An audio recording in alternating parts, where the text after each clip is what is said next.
Speaker Martin Romualdez at Department of Budget Secretary Amena Pangandaman kapwa dumalo sa investigasyon ng Independent Commission for Infrastructure ngayong araw. Inapruba ang 2026 budget bill ng Kamara, prone o malapit pa rin sa katiwalian ayon sa ilang mambabatas. Mayorya ng mga Pilipino suportado ang hakbang ni Pangulong Ferdinand Marcos Jr. kaugnay sa pagsisiwalat ng korupsyon sa gobyerno. Pagpapanagot sa mga tiwaling opisyal concern ng maraming Pilipino base sa bagong survey ng Okta Research. Mga biktima ng lindol sa Manay, Davao Oriental patuloy na nananawagan ng tulong. Sleeping kits ipinagkaloob ng DSWD sa mga evacuee. Inaugurasyon ng Union Water Impounding Dam sa Claveria, Cagayan pinangunahan ngayon ni Pangulong Ferdinand Marcos Jr.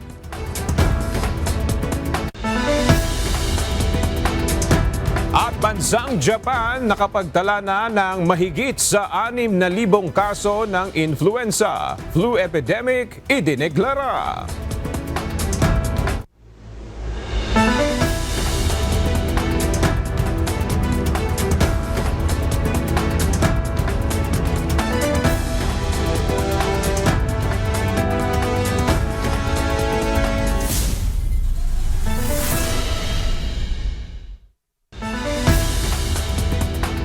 Magandang tanghali mga kasangbahay. Ngayon po ay araw ng Martes, October 14, 2025. Tayo po ay sabayang napapakinggan sa Radyo La Verdad 1350, ang UNTV Radio. At una sa mga balita ngayong tanghali.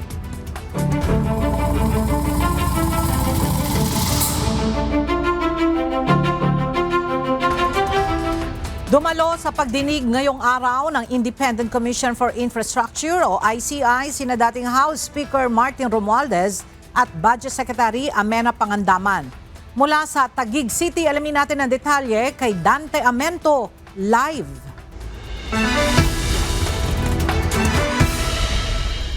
Dante, ano ang pahayag ni former Speaker Romualdez sa pagharap niya sa investigasyon ng ICI?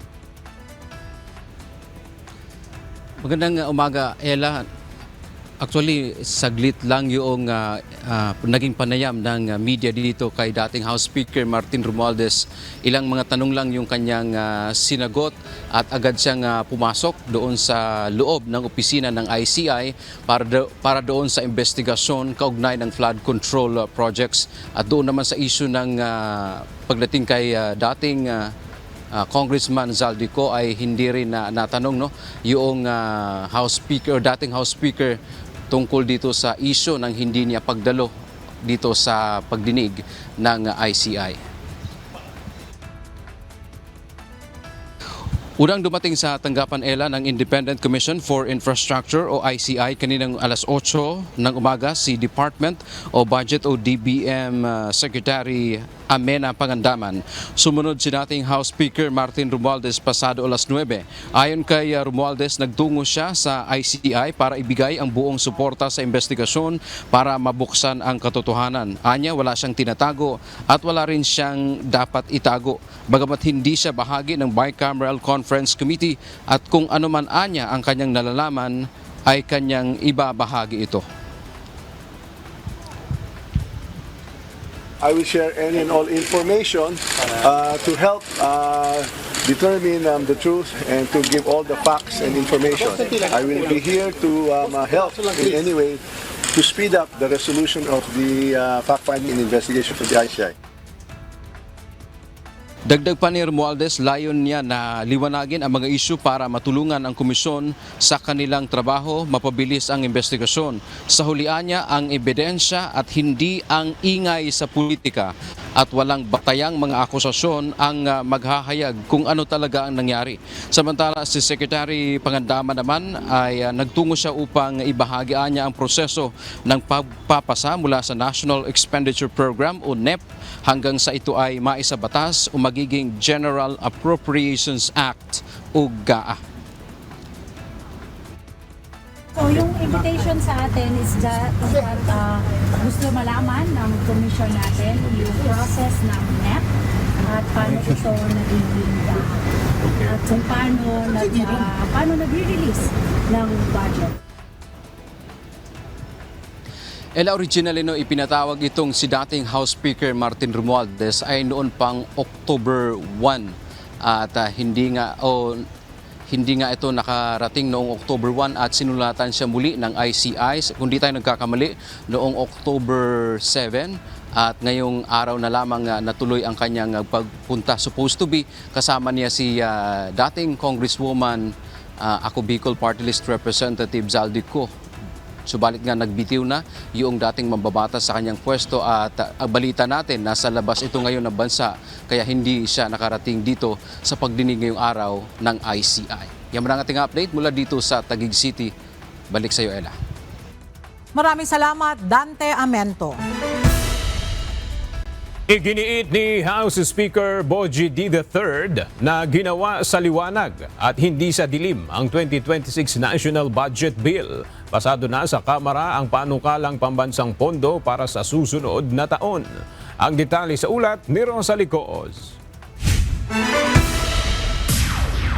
Sa botong 287 pabor, 12 hindi pabor at 2 abstentions. Pasado na sa ikatlo at huling pagbasa ng Kamara ang House Bill No. 4058 o General Appropriations Bill for Fiscal Year 2026. Ito ang panukalang pambansang pondo sa susunod na taon, nagkakahalaga ng 6.793 trillion pesos. Ipinagmamalaki ni House Speaker Bogie D. III na ginawa ang budget sa liwanag at hindi sa personal na interes. Maaaring hindi perpekto ang ating budget. Ngunit ito ay malinaw na simula ng bagong hamon sa ating paglilingkod. Isang budget na ginawa sa liwanag, hindi sa dilim, na pinagtuunan ng sapat na oras at ng gibabaw ang puso at ang ating isip. Hindi ang pangsariling interes. Ayon naman kay House Committee on Appropriations Chairperson at Nueva Ecija 1st District Representative Micaela Swansing, ang 2026 budget ang may pinakamalaking inilaang pondo para sa sektor ng edukasyon. The budget for fiscal year 2026 will contain the highest budget education in history. With the 56.6 billion pesos added by the House of Representatives, the total budget for the education sector will be 1.28 trillion pesos, the highest ever in the history of our country. This is the first time ever in our history that we have breached the 4% international benchmark. Bagay na kinontra ng ilang miyembro sa minority bloc ng Kamara. Kahit may papogi points sa 4% GDP allotment sa education na pinagmamalaki ni Pangulong Marcos Jr., sabit lang ito sa minimum international standards na pag-iiwanan pa rin ang batayang pangailangan ng mga kabataan. Bulok pa rin ang mga pasilidad mula elementarya hanggang kolehiyo na binabayo pa ng mga bagyo, baha at lindol. Question din ng ilang House minority members ang pananatili ng mahigit 240 billion pesos na halaga ng unprogrammed appropriations sa 2026 National Budget Bill.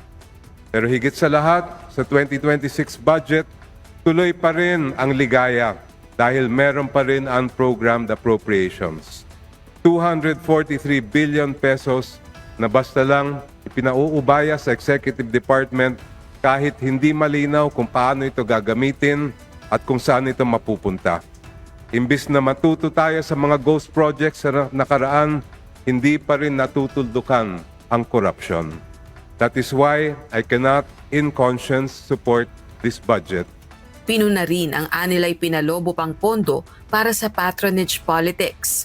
Sa madaling sabi, nananatili sa 2026 proposed budget ang pork barrel system na salalayan ng patronage politics na kasangkapan ng presidente upang mapairal ang kontrol sa lehislatura at sa buong sistemang pampulitika.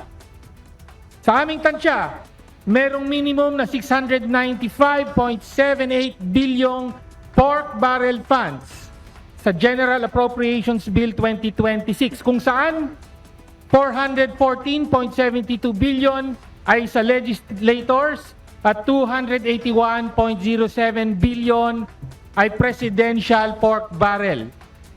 Pinapanatili ang sistema ng allocables o tiyak na alokasyon o parte ng bawat legislator sa budget ng DPWH at iba pang infrastructure. Nagkakahalaga ito ng minimum na 230 million para sa bawat congressman at 3.2 billion para sa senador.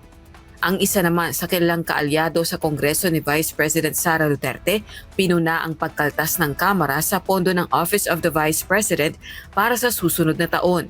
Disregards the real and tangible work done on the ground. As someone taking my first stand on the national budget, I believe that public service should be funded based on impact, not politics.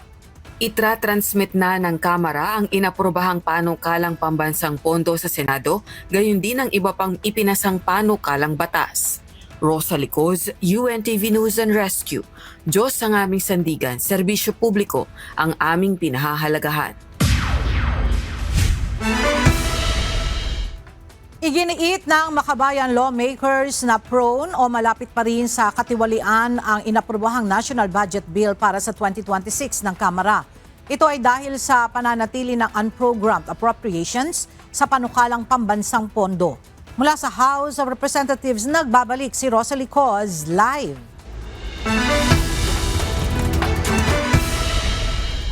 Rosalie, anong paliwanag ng makabayan lawmakers? Bakit nasabi nila na prone pa rin sa korupsyon ang panukalang pambansang pondo?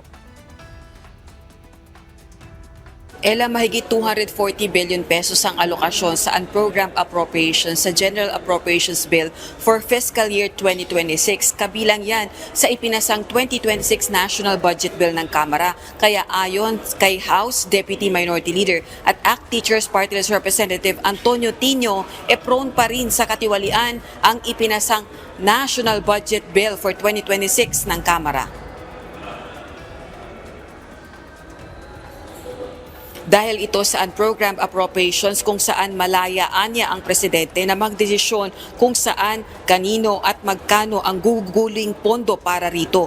Bukod dito, nananatili rin anya ang alokasyon ng mga proyekto para sa mga mambabatas, ang tinatawag nitong legislative pork barrel. Mula flood control projects na ilipat lang anya sa ibang proyektong infrastruktura gaya ng farm to market roads, mga kalsada, tulay at classrooms. Naniniwala naman ang mambabatas na maaari pang i-abolish ang sistemang ito dahil hindi pa tapos ang budget process. Kasalukuyan pang isinasagawa sa Senado ang deliberasyon sa 2026 National Expenditure Program. Dadaan pa sa pagrepaso ng Bicameral Conference Committee hearings ang magkaibang bersyon sa budget bills ng dalawang kapulungan ng Kongreso bago lagdaan ng Presidente. Nanawagan naman si House Assistant Minority Leader at Akbayan Party List Representative Shell Jokno sa mga senador na tingnang maigi ang isyong ito, i-zero ang alokasyon para sa unprogrammed appropriations at magkaroon ng safeguard kontra katiwalian. Kailangan anyang magkaroon ng magandang panimula upang maibalik ang kumpiyansa ng mga mamamayan sa proseso ng pagpasa ng pambansang pondo.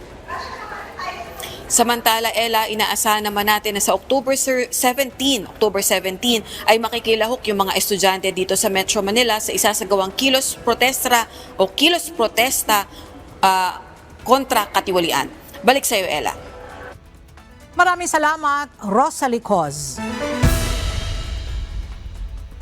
Pinuna sa Senado ang pagliban ni Commissioner Mario Lipana sa budget hearing ng Commission on Audit. Kinumpirma ni COA Chairperson Gamaliel Cordova sa pagdinig ng Senate Committee on Finance para sa 2026 budget ng ahensya kahapon. Naka-medical leave pa rin si Commissioner Lipana simula pa noong August 1. Sa gitna ito ng pagkakadawit ng naturang COA Commissioner sa issue ng katiwalian sa flood control projects ng pamahalaan. Ito ay matapos ituro si Lipana ng ilang dating opisyal ng Department of Public Works and Highways o DPWH na nag-facilitate umano ng 1.4 billion na halaga ng budget insertions. It's been a tradition during budget season, mga commissioners in full force, no, pumupunta talaga dito. So may I ask, where is Commissioner Lipana? He has been undergoing treatment po sa abroad for his sickness. Actually, medyo may oras na nga po na matagal na po siya nagpapagamot, and sometimes po hindi po siya nakakapasok. Ito po medyo extended.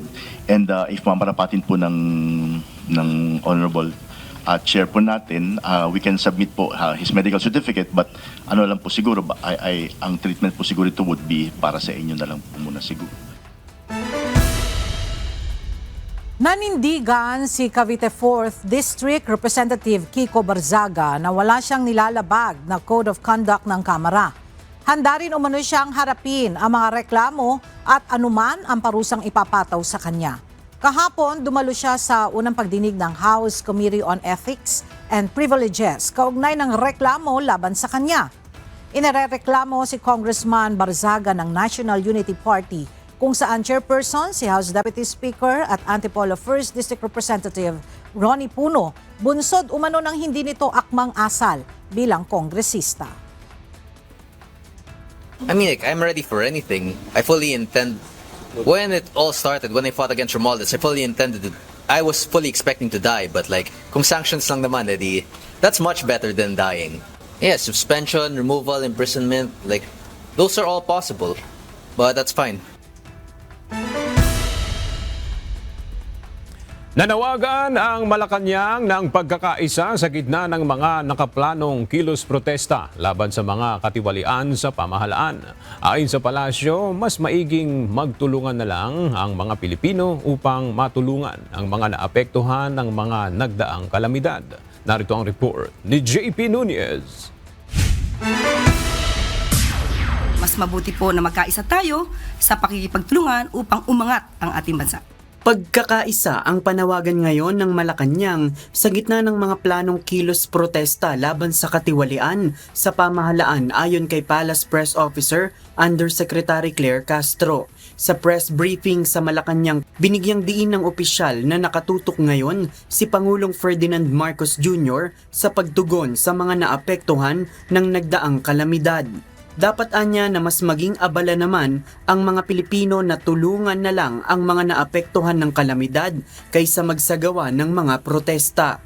Gayunman, nilinaw ng opisyal na hindi pipigilan ng palasyo ang anumang protesta laban sa mga katiwalian sa gobyerno kung ito ay naaayon sa batas. Ito rin ang tugon ng palasyo kaugnay sa protesta at pahayag ni Cavite 4th District Representative Kiko Barzaga na tila nananawagan ng pag-aaklas sa pamahalaan at paglaban sa administrasyon ni Pangulong Marcos Jr.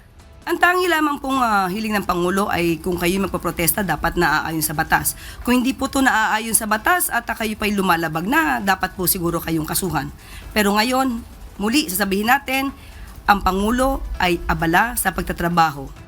Sa October 17, inaasahan ang kilos protesta ng grupong kabataan patungong Menjola, habang ang mga magsasaka naman ay sa October 21 sa Liwasang Bonifacio sa Maynila.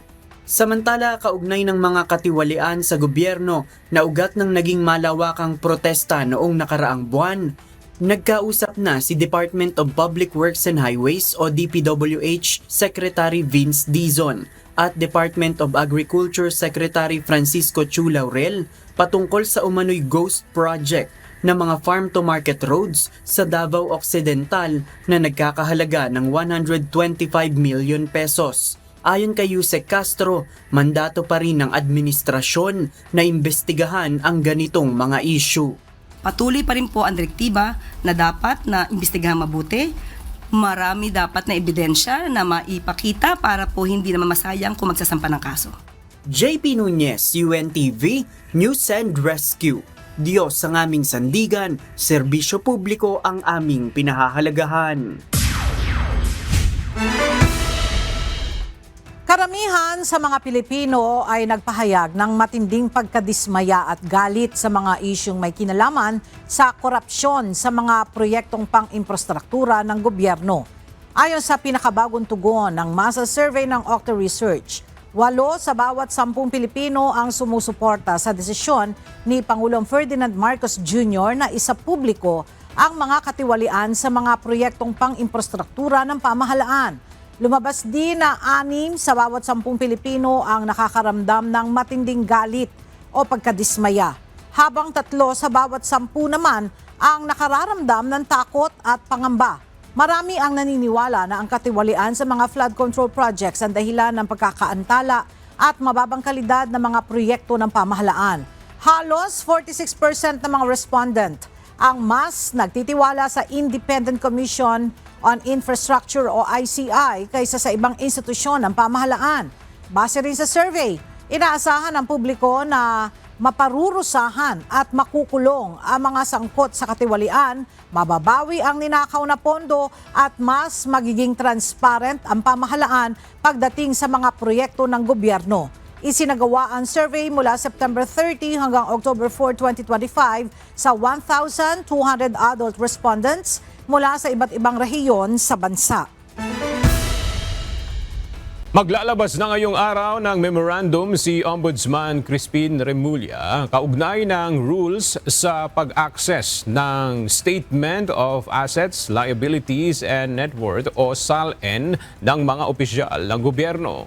Mas maaga ito ng 1 araw kaysa nauna niyang ipinangako na gagawin ito sa araw ng Miyerkules. Kabilang sa maaaring ma-access ay SALN ng Presidente at ng Vice-Presidente.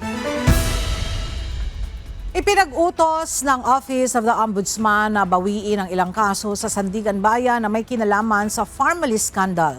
Kaugnay nito, maaaring mas dumami pa ang makakasuhan na may kaugnay sa naturang issue. Ang detalye sa report ni Evan Alvarez. Muling bubusisiin ng Office of the Ombudsman ang mga kasong may kaugnayan sa Farmally Scandal noong panahon ni dating Pangulong Rodrigo Duterte. Sa unang buong araw ni Ombudsman Jesus Crispin Remulla sa kanyang opisina kahapon, isa sa mga agad nitong ipinag-utos na bawiin ang mga kasong may kaugnayan sa maanumalyang pagbili ng Administrasyong Duterte ng overpriced medical supplies noong COVID-19 pandemic. I gave instructions to withdraw first the cases of Farmally where there has been no arraignment yet, the Sandigan Bayan, because I want to re-evaluate the cases. I want to know the details which are put into the cases because it really matters. Ayon kay Ombudsman Remulla, 8 kaso sa iba't ibang individual na nasasangkot sa Farmally Scandal ang kasalukuyang nakahain sa Sandigan Bayan. 2 kaso naman ang mayroon ng arraignment o nabasahan na ng sakdal, habang marami pa ang nakapilang isasampa sa mga nasasangkot sa katiwalian. Giit ni Remulla, gusto niyang masiguro na ang lahat ng kasong may kaugnayan sa anomalya ay handa na agad para sa tuloy-tuloy na paglilitis. Anya, nakukulangan siya sa case build-up ng mga ito dahil hindi magkakatugma ang mga investigasyon mula sa iba't ibang grupo. Dapat yan in sync lahat, and it doesn't been working that way. That's why I really thought it wiser to withdraw these cases so we could re-evaluate para naman hindi masayang yung naging trabaho ng investigators, ng Senado, at sa lahat na na-involved sa paghalukay ng mga kaso ng Farmally. Bunsod nito, nais ipatawag ni Ombudsman Remulla si dating Senate Blue Ribbon Committee Chairperson Richard Gordon upang personal na ilahad ang unofficial committee report ng Senado noong kasagsagan ng pag-iimbestiga dito.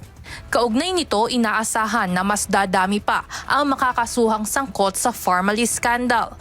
Kahit ang dating Pangulong Duterte ay hindi exempted sa posibilidad na ito.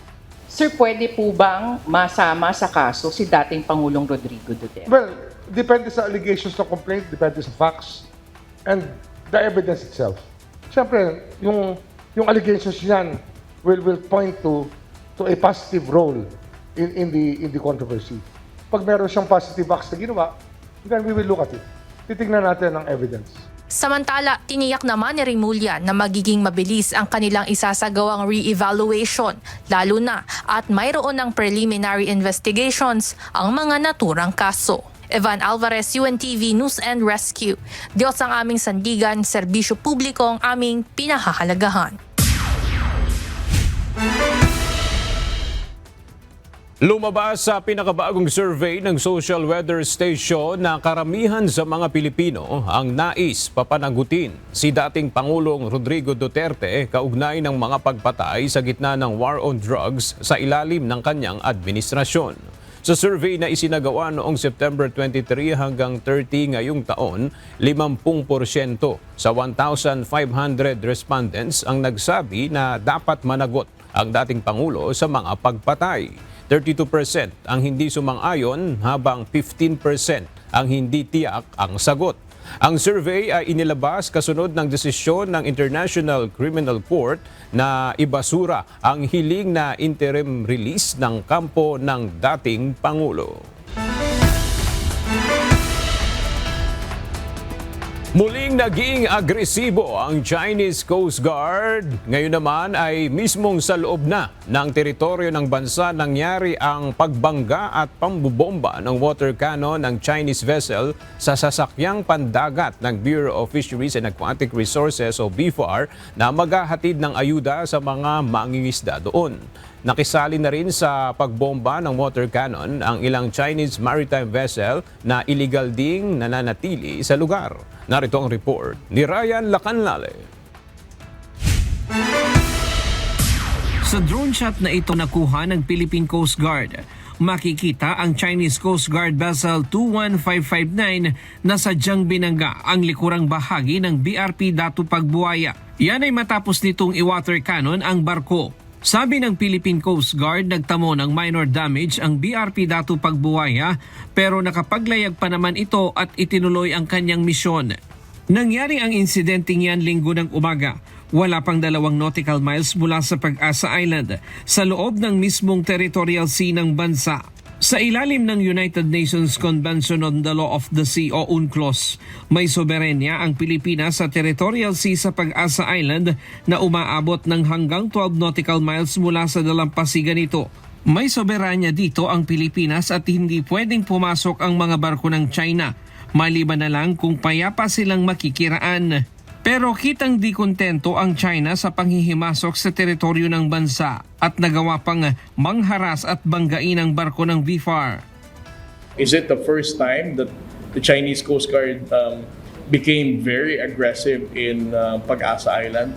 I think so, because before the aggression of the Chinese Coast Guard and Chinese Maritime Militia is very near the Pag-asa case.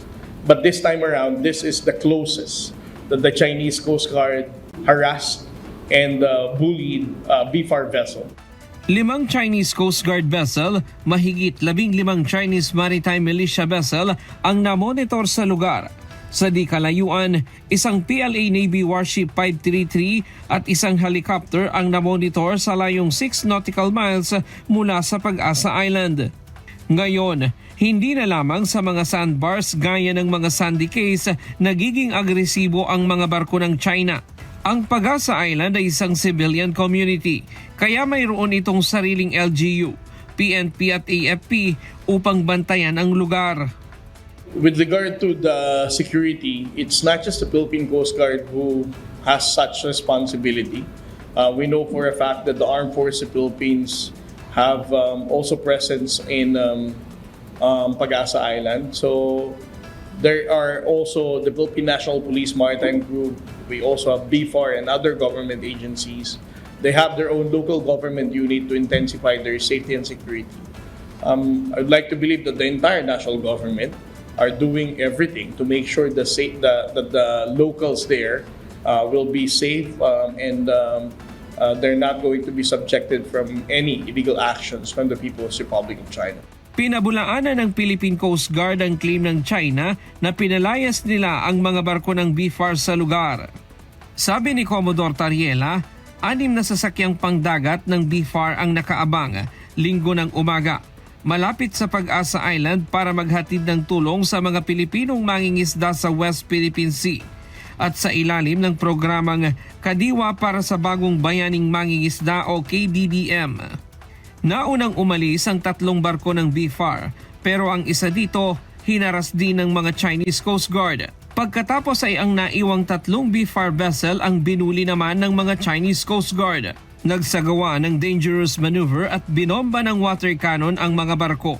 Maging ang mga maritime militia vessel ay gumamit din ng water cannon bagamat di ito tumama.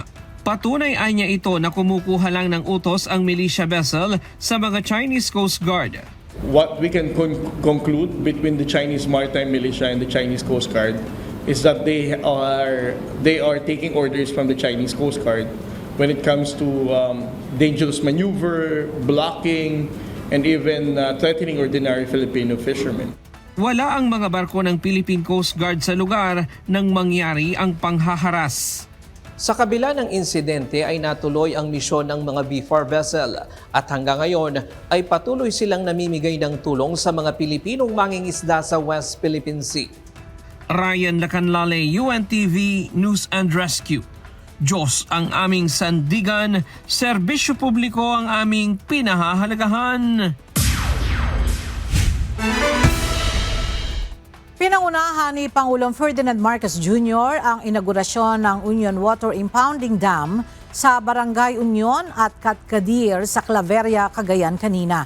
Malaking tulong ang naturang reservoir impounding para sa irigasyon ng mga bukid. Nasa 1,000 magsasaka ang inaasahang makikinabang sa naturang proyekto. Bukod rito, magsisilbi rin ito ang flood control sa lugar. Ayon kay Pangulong Marcos, isa itong halimbawa na maaaring magpatupad ng mabilis ang pamahalaan ng isang epektibong flood control. Ito po ay binubuksan po natin. Ito ay para naman maipakita natin. Itong project po na ito, nagsimula ito sa termino ko. Natapos din sa termino ko. Ibig sabihin na patunayan natin na maaring gumawa ng magandang flood control na effective. Abiso sa mga consumer, magpapatupad ng dagdag singil sa kuryente ang Meralco ngayong buwan ng Oktubre. Base sa anunsyo ng power distributor, tataas ng 23 centavos per kilowatt hour na dagdag singil ngayong buwan.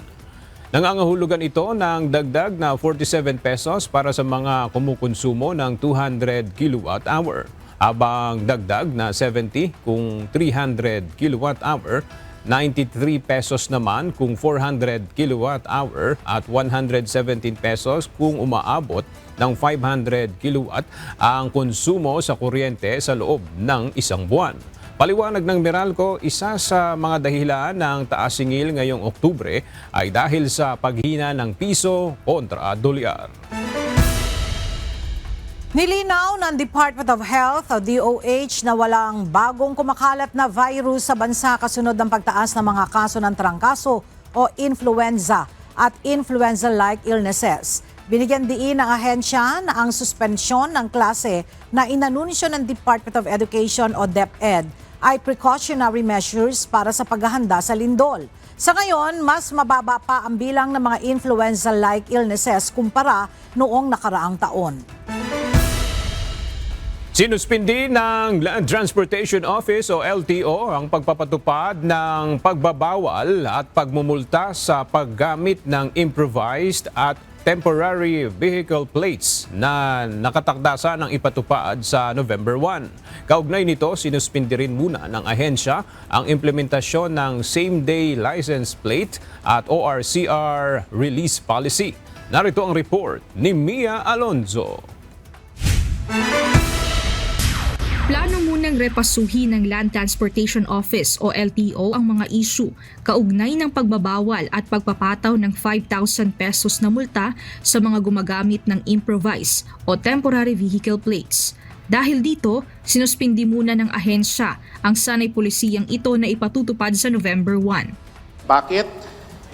Hindi kasalanan ng ordinaryong tao kung ang plaka niya hindi na ibibigay sa kanya tapos ifa-fine natin siya. Paano kung yung maliliit nagdi-deliver lang ng paninda tapos wala pang nabigay na plaka sa kanya, edi hindi siya maghahanap buhay, magrerenta siya. Ayon kay LTO Chief at Assistant Secretary Marcos Lacanilao, maraming dapat isaalang-alang na dahilan kung bakit wala pa rin ang plaka ng ilang sasakyan. Aniya, Magiging dagdag pa sana nito sa mga may-ari ng sasakyan at motorista kung agad ipapataw ang multa. Kaya dapat munang magkaroon ng masusing pagsusuri upang masiguro na patas ang pagpapatupad ng nasabing polisiya. Although sinususpend ko yung plates, hindi ibig sabihin walang huhulihin na mga nagva-violate. Ano ang nagva-violate? Alam naman natin na merong iba na may plaka na, especially nakita ko nga mga sports car na may plaka na modelo, hindi nila kinakabit, nagkakabit sila ng mga yellow na Hong Kong plate. Dahil sa porma-porma, hulihin yan. Kaya paalala ni LTO Chief Lacanilaw sa mga motorista o vehicle owner na walang plaka, kumuha ng kaukulang authorization sa LTO bago bumiyahe. Samantala kasabay nito sinuspindi rin ng LTO ang patakaran na ipatutupad sa darating na October 15. Ito ang same-day release ng dokumento na lisensya, plaka at ORCR sa mismong araw na ibinibigay ang sasakyan sa may-ari. Maganda yung intensyon, pero hindi practical. Bakit? Mahirap ipatupad lalo na sa probinsya at malalayong lugar. Hindi makatarungan ng LTO ay pinapasa natin yung responsibilidad sa mga pribadong negosyo. So ayusin muna natin yan. So temporary, sinususpend ko yung October 15. Ayon kay Asek Lacanilaw, hindi dahil sinuspinde ay hindi na itutuloy ang mga naunang plano na ito. Sa ngayon, mananatiling suspendido muna ang mga naturang patakaran habang isinasagawa ng LTO ang masusing pagsusuri para sa patas at makatuwirang implementasyon. Mia Alonso, UNTV News and Rescue. Diyos ang aming sandigan, serbisyo publiko ang aming pinahahalagahan.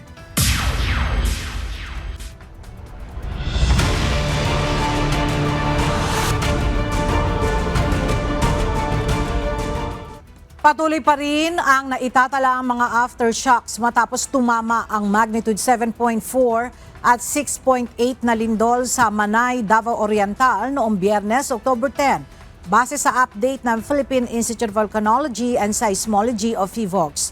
As of 8 a.m. ngayong October 14, aabot na sa 1,281 ang naitalang mga aftershocks sa Davao Oriental. 15 sa mga ito ang naramdaman na umaabot ang lakas sa magnitude 1.2 hanggang 5.8. Sa ngayon, hindi pa masabi ng PHIVOLCS kung hanggang kailan mararamdaman ang mahihinang mga pagyanig sa Davao Oriental. Sinimula na ng Department of Human Settlements and Urban Development ang pagtatayo ng smart houses sa bayan ng San Remigio sa Northern Cebu para sa mga kababayan natin na biktima ng lindol. Ayon sa DSUD, ito ay upang may pansamantalang matirhan ang mga Cebuano na nawala ng tirahan matapos na mawasak dulot ng malakas na lindol noong September 30. Sinimulan na rin ang pagkakabit ng poste ng kuryente sa lugar upang matiyak na may maayos na supply ng kuryente ang mga residente doon. Samantala, binuksan naman ng Department of Public Works and Highways ang Regional Evacuation Center sa Manay, Davao Oriental upang may pansamantalang matuluyan ang mga biktima ng magnitude 7.4 na lindol na tumama noong nakaraang Biyernes. Dito, nag-deploy rin ang DPWH ng isang tanker na may kapasidad na mag-supply ng nasa 20,000 liters ng tubig upang may magamit ang mga evacuee doon.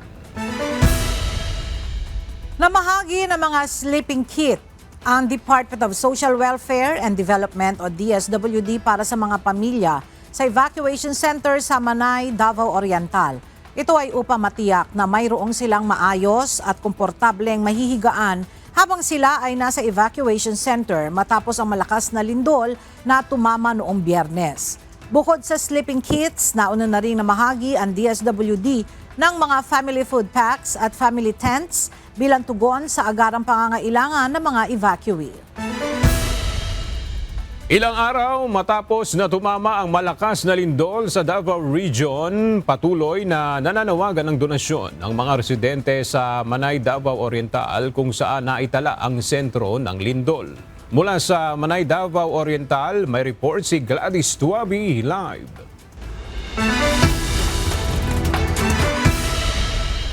Gladys, anong tulong yung pangunahing kinakailangan ng mga residente sa Manay? Aga, ayon sa mga nakausap nating residente at manggagawa dito sa munisipalidad, tubig ang pangunahing pangangailangan nila ngayon at solar lights dahil hanggang ngayon ay wala pa rin silang maayos na supply ng kuryente. Matapos ang malakas na lindol noong Biyernes, nasira ang main water source ng lugar. Hindi rin maayos ang supply ng kuryente sa mga residente dito sa Manay, Davao Oriental. Patuloy na nararanasan ang brownout, bagay na nagpapahirap ngayon sa sitwasyon ng mga apektadong mamamayan. Gayunman, nagsasagawa na ng power restoration ang ilang electric companies upang maibalik sa maayos ang linya ng kuryente. Sa pinakahuling tala ng Municipal Disaster Risk Reduction and Management Office, 96 families ang nasa Regional Evacuation Center. Sa 14,000 families na apektado ng lindol, mahigit 12,000 pamilya ang piniling manatili sa kanilang mga kamag-anak. Patuloy ang panawagan ng munisipalidad ng Manay para sa donasyon at para sa mga apektadong residente. Malinis na tubig inumin at solar lamps o solar lights kung maaari ang hiling na tulong ngayon ng mga displaced families. Bukas din sa in-kind donations ang LGU Manay na siyang nagpa-facilitate ng tulong mula sa national to provincial at maging ang donasyon mula sa private sectors. Naglabas na rin ng executive order ang munisipalidad upang magtakda ng mga alintuntunin sa pagtanggap at pamamahala ng mga donasyon para matiyak na ito ay mabibigay sa higit na nangangailangan at walang masaya. Aga kahapon ay nagpadala na ang DPWH ng isang water tanker na may kapasidad na 20,000 liters upang masiguro na may water supply ang mga evacuees sa Regional Evacuation Center. Yan muna ang ating update mula rito sa Manay, Davao Oriental. Balik sa iyo dyan, Aga. Maraming salamat, Gladys Tuabi. Ngayong sunod-sunod ang naitatalang malalakas na lindol sa bansa. Inilatag ngayon ng Department of Health ang kahandaan ng mga ospital sa Metro Manila sa gitna ng posibleng banta ng 7.2 magnitude na lindol o ang tinaguriang The Big One. Para sa detalye may report si Mia Alonzo live.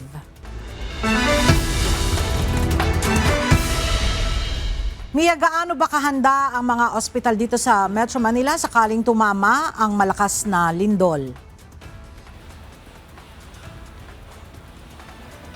Ella, ayon kay Department of Health Secretary Ted Herbosa, nakahanda at patuloy na naghahanda ang kagawaran sakaling pagtama nitong malakas na lindol sa Metro Manila. Sa katunayan, anya, patuloy ang kanyang pakikipag-ugnayan sa mga pasilidad upang muling i-review ang kanilang preparedness plan sa mga ospital.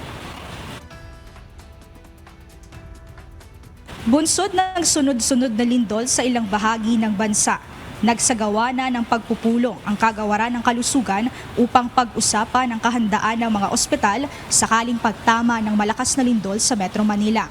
Ngayong araw, unang binisita ni Health Secretary Ted Herbosa ang Dr. Jose Rodriguez Memorial Hospital sa Tala, North Caloocan at ininspeksyon ang kabuuang istruktura nito.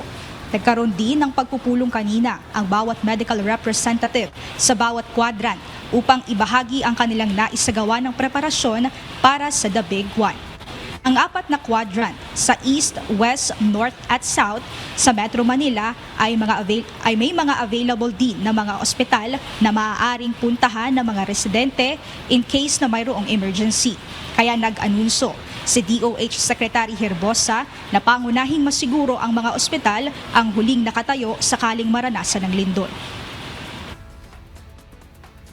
Basically, we need to actually look at all our structures so that we will be able to at least make sure we will be the last facility standing. In a big one, tayo ang dapat huling facility na hindi babagsak. Ella, kaugnay nga nito, unang binisita ngayon ni Secretary Ted Herbosa itong Dr. Jose Rodriguez Memorial Medical Hospital bilang unang ospital na tinignan ng ahensya para masiguro kung maayos dahil ayon sa kalihim, isa itong ospital sa malayo naman sa fault ng lindol kaya sakaling magkaroon ng matinding damage sa ilang bahagi o sa quadrant na part ng Metro Manila, unang re-responde itong lugar. At bukod dyan, ayon sa kalihim, magpapatuloy ang kanilang pagdalaw o pag-iikot sa iba't ibang mga lugar dito sa Metro Manila na mga ospital para din i-review kung handa na rin ang mga ito. At yan muna ang update mula dito sa North Caloocan City. Balik sa iyo, Ella. Maraming salamat, Mia Alonzo. At para naman sa ating pong weather update, dalawang low pressure area ang patuloy na binabantayan ngayon ng Pag-asa na posibleng makaapekto sa bansa. Base sa latest weather update ng Pag-asa, as of 8 a.m. ngayong October 14, nasa labas pa rin ng Philippine Area of Responsibility ang isang LPA at huling namataan sa layong 1,780 kilometers silangan ng northeastern Mindanao. Ayon sa Pag-asa, mayroon itong medium chance na ma-develop bilang isang bagyo sa loob ng susunod na 24 na oras. Habang ang isang LPA naman na nasa loob ng PAR ay huling namataan sa katubigang bahagi ng Vincent Camarines Norte. Ayon sa Pag-asa, hindi naman inaasahan na magiging bagyo ang naturang LPA sa loob ng susunod na 24 na oras. Natuklasan ng mga kawani ng Albay Provincial Public Safety Office ang isang sirang lahar at flood control project sa paanan ng Bulkang Mayon. Ito ang tinuturong dahilan ngayon ng mga otoridad na madalas na pagbaha na may kasamang lahar sa bayan ng Ginubatan, Albay. Para sa detalye, may report si Ryan Salatandol live.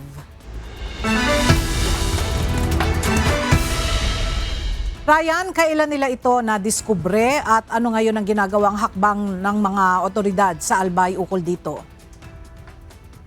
Yes, Ella, magandang tanghali. Actually, nung nakaraang buwan pa, naghahanap ang Albay Provincial Disaster Risk Reduction and Management Council kasama ang lokal na pamahalaan ng Albay ng dahilan kung bakit patuloy ang pagragasa ng pagbaha at ng lahar dito sa Ginubatan, Albay. Ngunit ngayong linggo lamang natukoy nila na nakita nila itong sirang structure na lahar at flood control project dito sa loob ng 6 km permanent danger zone ng Bulkang Mayon. Ella, nadiskubre ng mga kawani ng Albay Provincial Public Safety Office ang anila ay isa sa mga dahilan ng pagbaha na may kasamang lahar sa barangay Masarawag, Ginubatan, Albay. Isang sirang istruktura na nasa 6 km permanent danger zone ng bulkan sa bahagi ng bayan ng Ginubatan sa Albay. Ayon sa mga otoridad, ang istrukturang ito ay itinayo upang pampigil sana sa mga ragasan ng tubig at lahar sa tuwing may malakas na pag-ulan na nararanasan sa lugar. Pero dahil sa marupok ay nasira na ito at nagtuloy-tuloy na ang pag-agos ng tubig baha papunta sa barangay Masarawag sa tuwing umuulan. Ipinag-aaralan na ngayon ng lokal na pamahalaan ng Albay kung papaano maaayos ang nasirang lahar at flood control structure upang maiwasan ang nakaambag panganib sa kabuhayan at mga kabahayan na sakop ng bayan ng Ginubatan. Ayon kay Gobernador Noel Rosal, hahanapan nila ng paraan upang makasama sa mga prioridad na proyekto ito at magawa ng program of works kasama na ang budget para maisaayos ang istruktura. Then nakailing kita naman sa mga old structure. Dahil ka pa ito, sa matter of fact, 1980s pa ito. Ano? And may nagbuswang duman. So ipapamonitor taga ito pag mauran. I-repair ta. Medyo difícil ito niyan pero gigipunta ang paagi na masilyuhan ta. And ipapriority ta ito. Instructionan ko na si Apsil Mobula, si Dante, bumalik duman. Ilingon girara yung sulugan. Kung anong program mo buwak ang gipunta, makakuha akong kwartang, gipunta to.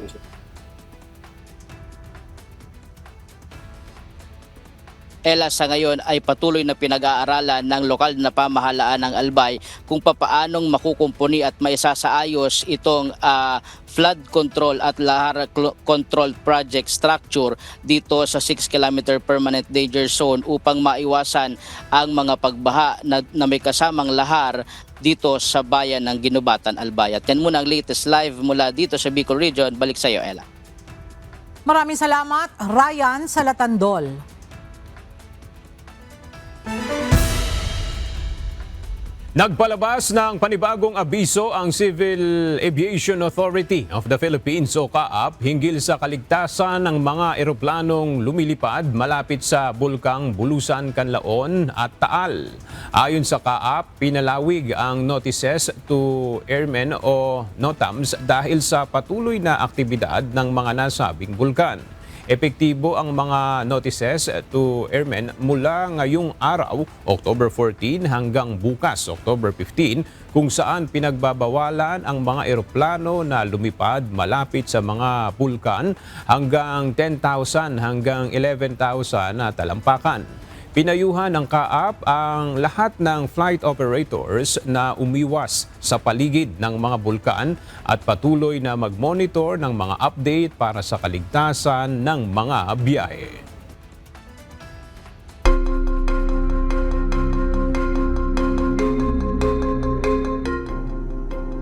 Nagdeklara ang Japan ng nationwide influenza epidemic matapos umabot sa higit 6,000 ang kaso ng trangkaso sa mahigit 3,000 ospital ayon sa Ministry of Health, Labor and Welfare. Pinakamatinding tinamaan ang Okinawa at Tokyo kung saan maraming paaralan at daycare centers ang pansamantalang isinara dahil sa pagkalat ng sakit. Ayon sa mga eksperto, maagang nagsimula ang flu season ngayong taon at may posibilidad na nagbabago ang uri ng virus kaya mas mabilis itong kumalat. Nanawagan ang mga otoridad sa publiko na magpabakuna, magsuot ng mask sa matataong lugar at manatili sa bahay kapag may sintomas upang maiwasan ang karagdagang pagkalat ng trangkaso. Nakalabas na umano ng bansa si Madagascar President Andry Rajoelina matapos sumiklab ang mga protesta ng kabataang Gen Z laban sa kanyang pamahalaan at pagtangkaan umano ang kanyang buhay. Sa isang Facebook Live, sinabi ni Rajoelina na nasa ligtas na siyang lugar, gayunman hindi nito kinumpirma ang kanyang lokasyon. Ayon sa mga opisyal, lumipad umano si Rajoelina sakay ng French military aircraft noong linggo matapos kumalas ang ilang unit ng hukbong sandatahan at sumama sa mga demonstrador. Nagugat ang kilos protesta sa reklamo ng mamamayan sa kakulangan ng tubig at kuryente na kalaunay lumawak bilang panawagan laban sa korupsyon at kawalan ng serbisyo publiko. Habang nagpapatuloy ang kaguluhan, tiniyak ng mga nag-aaklas na hindi sila titigil hanggat hindi tuluyang nagbibitiw sa pwesto ang Pangulo.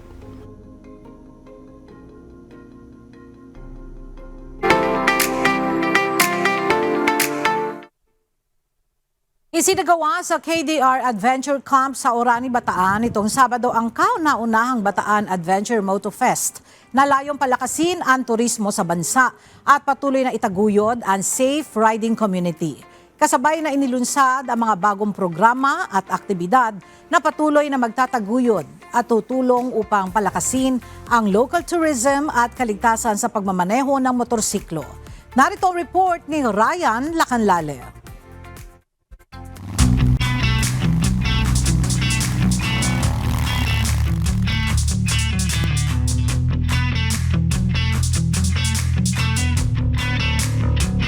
Sa pagtutulungan ng Manibela Innovation, Motorbikes International Incorporated at Motor Clyde Training Center, isinagawa ang unang Bataan Adventure Motor Fest nitong Sabado at Linggo sa KDR Adventure Camp sa Orani, Bataan. Dinaluhan ito ng iba't ibang riders community, riding groups, influencer at vloggers bilang bahagi ng advokasya para sa ligtas at responsable na pagmamaneho ng motorsiklo. Number one is the promote tourism. Kaya naandito ang tourism, local tourism ng Bataan. Nandito rin ang Motorclide in terms of safety for the riding clinic. Nandito ang Moto Bazaar, which is you can test different kinds of motorcycle from different brands. And also you can enjoy the facility itself of KD Rock Adventure Camp. Etong off-road trail dito, malapit lang siya sa kalsada. So nagulat ako na pagpasok mo lang ng ganito, may totally new world pa pala na may off-road na sobrang laki. And to be honest, hindi ko naman po first time mag-off-road ng ATV and ng bike. Pero ito po yung malaki, pinakamalaking trail na na-try ko. And hindi lang siya baby trail eh. May extreme and wala, ang saya. Ilan sa mga dumalo sina Senator JB Ejercito, Philippine Motorcycle Tourism Ambassadress at motovlogger na si Jet Li, Lakwat-Sera, Miss Teki, Motor ni Juan, Loki Moto, Inday Rider, Nika Dakanay, The Rebels, Harley Davidson's Honors Group, MCGI Riders, MCGI Rocks at marami pang iba. For the past 4 years, ang focus po namin ay in-expand namin, isinuportahan namin yung riding community para po ma-introduce yung Philippine Motorcycle Tourism na nakafocus po yan sa kung paano ipopromote ang ating mga nakatago na mga destinations na hindi nararating ng mga usual na mga sasakyan. Kasabay nito, inilunsad ang 3 programa na layuning i-promote ang road safety at turismo. Ito ay ang International Riding Academy o IRA, Bataan Loop sa Disyembre at KD Ride. Ang International Riding Academy ay kauna-unahan sa Asya. Layunin nito na itaas ang antas ng kamalayan at kaligtasan ng mga riders sa bansa. Bahagi ng programa ang pag-alok ng mga motorcycle safety programs na nahahanay sa pandaigdigang pamantayan.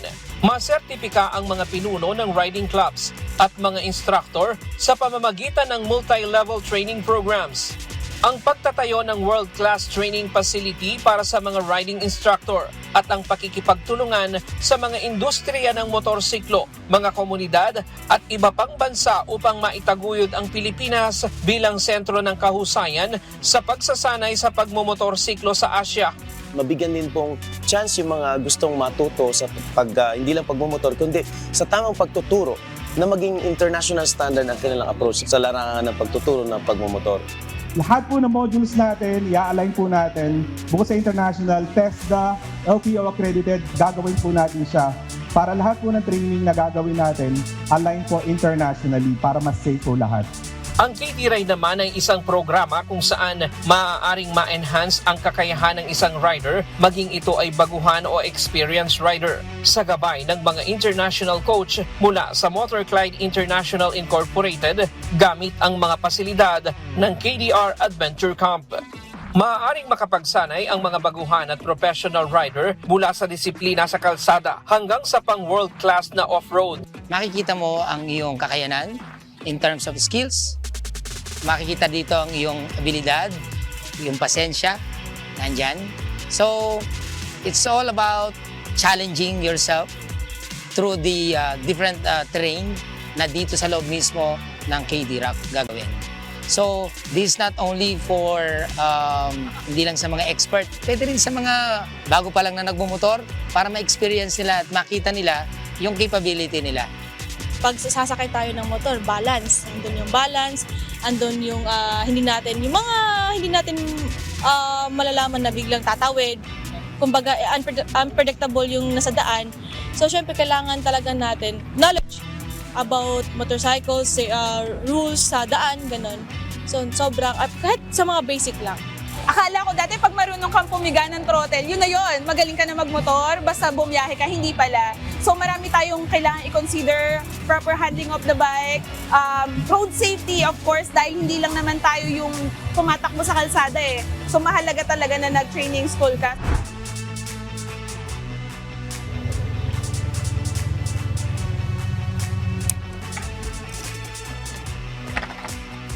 Sa bawat paghawak ng manibela ay may kaakibat na responsibilidad.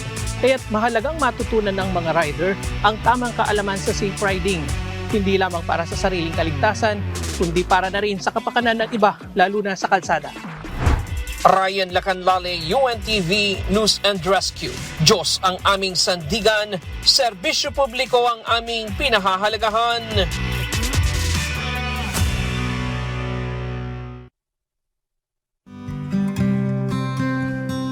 At sa ating pong iiwang mga salita ng Diyos na ating sandigan mula sa Aklat ng Awit, Kapitulo 119, versikulo 29, na nagsasabi, "Ilayo mo sa akin ang daan ng kasinungalingan at ipagkaloob mo sa aking may pagbibiyaya ang iyong kautusan."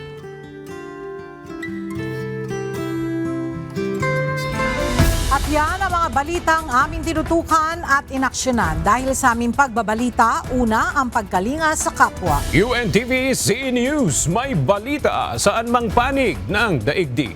At dito sa UNTV, Diyos ang aming sandigan, serbisyo publiko ang aming pinahahalagahan. Magandang tanghali.